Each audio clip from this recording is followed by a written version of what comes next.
नमस्कार दोस्तों, welcome to our channel Delhi Pathshala. आज हम इस वीडियो में बात करने वाले हैं सिंह राशि की। सिंह राशि क्या रिजल्ट्स देती है, हर कुंडली के हर भाव में क्या क्या उसके इफ़ेक्ट्स हमें महसूस होते हैं, हम उसके बारे में आज बात करेंगे। और ये हमारी फिफ्थ वीडियो है इस सीरीज़ की, जिसमें हम प्रिडिक्शन करना सीख रहे हैं राशि और भाव को यूज़ करके। तो शुरू करते हैं। पहले देखते हैं कि सिंह राशि के क्या क्या कैरेक्टरिस्टिक्स होते हैं। सिंह राशि राजा की राशि है, क्योंकि सूर्य प्लैनेट्स में राजा माना जाता है।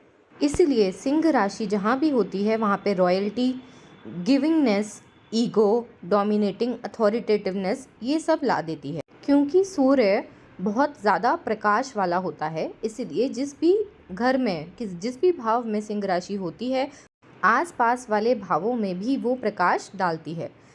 सिंह राशि कालपुरुष कुंडली के 5वें भाव में पड़ती है, जिसके वजह से वो बच्चे, हमारी बुद्धि, इंटेलिजेंस, इनको भी रिप्रेजेंट करती है। और ये फायर तत्व की, अग्नि तत्व की राशि है। चलिए फिर शुरू करते हैं और देखते हैं कि सिंह राशि हर भाव में क्या क्या इफ़ेक्ट्स देगी। पहले अगर सिंह राशि लग्न में हो या असेंडेंट में हो, तो इसका मतलब वो मनुष्य बहुत ही ज़्यादा अथॉरिटेटिव और डोमिनेटिंग होगा। उसके नेचर में एक प्राइड होगी, वो अपने आप को देने वाला समझेगा। वो सबका पालन पोषण करने की क्षमता, मतलब उसको लगेगा, उसका सोच में ये होगा कि मैं सबका पालन पोषण कर सकता हूँ, चाहे उसके पास हो या ना हो, लेकिन वो अपनी तरफ से देने वाला ही हमेशा बनेगा। लग्न में सिंह राशि बहुत ज़्यादा प्राइड, ईगो देती है और साथ में इंडिपेंडेंट भी बनाती है। वो आदमी किसी से ऑर्डर लेकर उसके ऑर्डर्स फॉलो करने की बिल्कुल भी कभी सहमति नहीं जताएगा। और सिंह राशि क्योंकि अग्नि तत्व की राशि है, इसलिए ऐसा आदमी थोड़ा गुस्सैल नेचर का भी होता है। दूसरे भाव में सिंह राशि हमारी फैमिली को एक नामी फैमिली बना देती है। हम जिस भी फैमिली में बॉर्न होंगे, जिस भी फैमिली में हमारा जन्म होगा, वो एक नामी फैमिली होगी, रॉयल फैमिली होगी। उनका कहीं ना कहीं नाम होगा, या आस पड़ोस में या रिश्तेदारों में, छोटे लेवल का या बड़े लेवल का, लेकिन नामी फैमिली होगी। नेटिव की फैमिली में देने वाला एटीट्यूड ज़्यादा होगा, थोड़ा सा ईगो भी हो सकता है, कभी कभी स्वाभिमान इनका अहम में बदल जाता है। और ऐसे ही नेटिव की जो स्पीच होगी, जो वो बोलेगा, उसमें एक रॉयल एटीट्यूड होगा। वो सोचेगा कि मेरी बात जो है सब लोग सुने, क्योंकि मैं राजा हूँ, और मेरी बात को सुनकर उस पर अमल करें। अगर सिंह राशि कुंडली के तीसरे भाव में होती है, तो वो दिखाती है कि हमारे जो छोटे भाई बहन हैं या ऐसे मित्र जिनकी हम मदद करते हैं, उनका नेचर थोड़ा गिविंग होगा। वो सोचेंगे कि मैं ही देने वाला हूँ। वो किसी का एहसान, अगर आप उनकी हेल्प भी कर रहे हैं, तो उसको वो उस तरीके से नहीं लेंगे कि ये मेरी हेल्प कर रहा है। उनकी जान में या उनकी सोच में वो यही सोचेंगे कि हम ही देने वाले हैं। क्योंकि मिथुन राशि कम्युनिकेशन की भी राशि होती है, इसीलिए वो नेटिव का जो कम्युनिकेशन होगा, उसकी बातचीत होगी, वो चाहेगा कि मुझे बहुत लोग सुने और उसको दूर तक लेके जाएं, उसको ध्यान से सुने।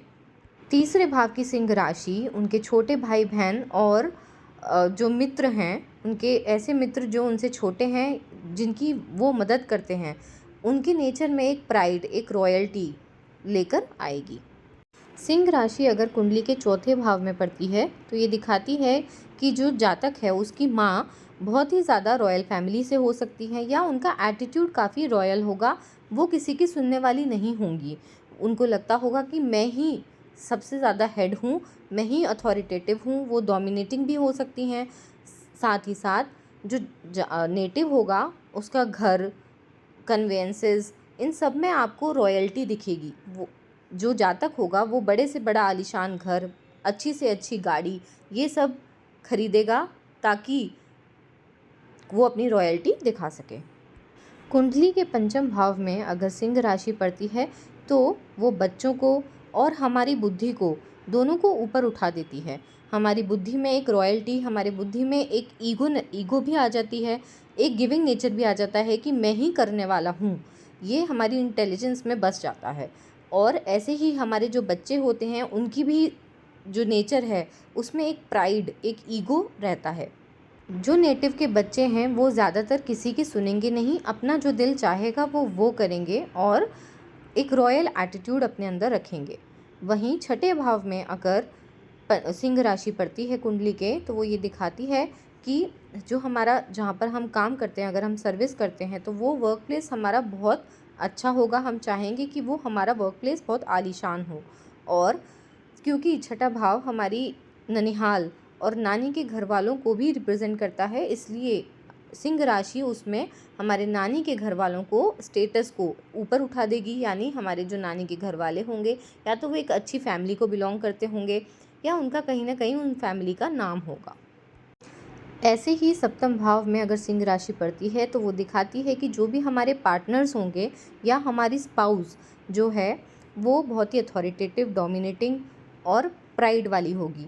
वो बहुत अच्छी नामी भी हो सकती है, कहीं ना कहीं उनका नेम फेम होगा जो हमें स्पाउस मिलेगी। और दूसरा ये भी दिखाता है जो पार्टनर्स होंगे वो अपने आप को बॉस समझेंगे, वो आपकी डिसीजंस या आपके विचार को सुनना उतना पसंद नहीं करेंगे, वो अपने ही विचारधारा पर चलेंगे। वहीं अगर सिंह राशि कुंडली के अष्टम भाव में पड़ती है तो वो दिखाती है कि जो हमारी रिसर्च है या हम किसी सब्जेक्ट में इंटरेस्टेड हैं, उस पर रिसर्च कर रहे हैं, तो वो हमें उसमें वो भी चीज़ें समझ आ जाएंगी आराम से जो और किसी को समझ में नहीं आएंगी। फॉर एग्ज़ाम्पल, अगर कोई एस्ट्रोलॉजी ही पढ़ रहा है और सिंह राशि उसके अष्टम भाव में है, तो एस्ट्रोलॉजी से रिलेटेड जो सूत्र हैं जो हर किसी को समझ नहीं आते, वो आपको समझ आ जाएंगे। क्योंकि अष्टम भाव एक अंधेरे का भाव है, सडन चीज़ों का भाव है जो हमें पता नहीं होती, और उसमें सूर्य का प्रकाश आ गया तो कोई भी चीज़ या घटना हमारे पास होने से पहले हमें उसका आभास हो जाएगा। या अगर कोई चीज़ हमारी खो गई है तो वो सबसे पहले हमें मिलेगी, क्योंकि उधर हमारे अंधेरे के भाव में भी प्रकाश आ गया है। अगर सिंह राशि हमारी कुंडली के नवम भाव में पड़ती है तो ये दिखाती है कि हमारे पिता और गुरु एक बहुत ही नामी होंगे। उनका कहीं ना कहीं अपने सर्कल में अच्छा नाम और शोहरत होगी। और हमारे पिता और या हमारे गुरु एक उनमें एक प्राइड और ईगो भी हो सकती है, वो अथॉरिटेटिव और डोमिनेटिंग भी हो सकते हैं। नवम भाव में सिंह राशि ये भी दिखाती है, क्योंकि नवम भाव धर्म और रिलीजन से रिलेटेड होता है, इसलिए सिंह राशि उसमें धर्म में डोनेशन करवाती है। जैसे एक राजा बहुत दान करता है, मतलब अगर आप दान करने की सोचेंगे धर्म में, तो आप ऐसा दान करेंगे कि सब देखते रह जाएं। सिंह राशि अगर कुंडली के दशम भाव में पड़ती है तो ये दिखाती है कि जो हमारा प्रोफेशन होगा, जिससे हम अपनी जीविका चलाते हैं, वो काफ़ी अच्छा नामी होगा। हो सकता है हमारी पैटर्नल बिजनेस हो जिसका काफ़ी नाम हो, या जो भी हम काम कर रहे हैं वो एक रॉयल काम होगा। और हम ज़्यादातर जो है अपना इंडिपेंडेंट काम करने की सोचेंगे, अपना बिजनेस करने की सोचेंगे। ऐसे लोग सर्विस में कम जा पाते हैं, क्योंकि वो और किसी की नहीं सुन पाते या किसी और से ऑर्डर्स नहीं ले पाते। सेम चीज़ अगर असेंडेंट या लग्न में सिंह राशि होती है, उनके लिए भी ये चीज़ अप्लाई करती है। वहीं अगर सिंह राशि कुंडली के 11वें भाव में पड़ती है तो हमारे बड़े भाई बहन या ऐसे दोस्त जिनसे हम मदद लेते हैं, वो उनको ऊपर उठा देती है। या तो हमारे बड़े भाई बहन या ऐसे दोस्त बहुत नामी होंगे, अच्छे स्टेटस उनका सोसाइटी में होगा, इसलिए उनमें प्राइड, ईगो होना लाजमी है। क्योंकि कुंडली का 11वां भाव लाभ का और इच्छाओं, डिज़ायर्स का भी भाव है, इसलिए ये हमारी इच्छाओं को भी रॉयल बना देगी। हमारी जो इच्छाएं होंगी बहुत बड़ी बड़ी होंगी, जो बिल्कुल राजाओं की होती हैं, और हमारे लाभ को भी वो चमका देगी। वहीं अगर सिंह राशि कुंडली के 12वें भाव में पड़ती है तो ये दिखाती है कि जो भी हम खर्चा करेंगे वो बहुत ही शाही करेंगे।